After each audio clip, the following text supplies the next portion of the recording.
Moi, je suis Alex, co-directeur du Bazar culturel. Et donc Marina Ocadiz, intervenante comédienne et co-directrice du Bazar culturel pour les prochains mois. C'est une compagnie qui réunit à la fois des artistes, des médiateurs culturels et des animateurs sociaux, qui est implantée dans le sud des Yvelines et qui intervient spécifiquement sur les territoires des Yvelines et de l'Eure-et-Loir. L'objectif, c'était vraiment de sortir de la vision qu'on peut avoir de la culture d'habitude, où vous allez avoir les artistes professionnels d'un côté et puis le monde amateur de l'autre. Là, c'était de prendre des acteurs du champ social, socio-culturel, tels que des animateurs, de les faire travailler avec des médiateurs et de les faire travailler avec des artistes et de mélanger tout ce petit monde pour créer une manière d'appréhender la culture qui soit différente. Alors le Bazar culturel a 4 raisons d'être. La première, c'est de réunir des artistes, des médiateurs culturels et des animateurs sociaux et de les faire coopérer. La deuxième, c'est de garantir l'égal accès de tous les citoyens à la pratique artistique. La troisième, c'est de favoriser le partage des savoirs et des expériences.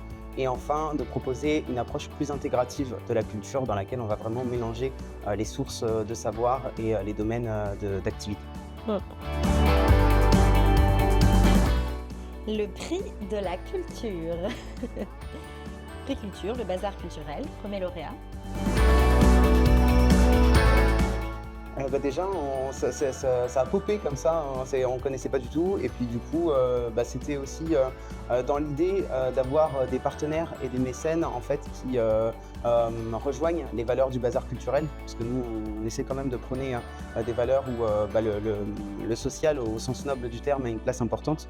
Et voilà, puisque Carialis est aussi dans ce domaine-là, ça nous semblait intéressant de pouvoir en tout cas se rapprocher de vous et vous faire connaître notre démarche. On en a rigolé juste avant de venir. Je disais qu'on voulait être le secours populaire de la culture. Exactement.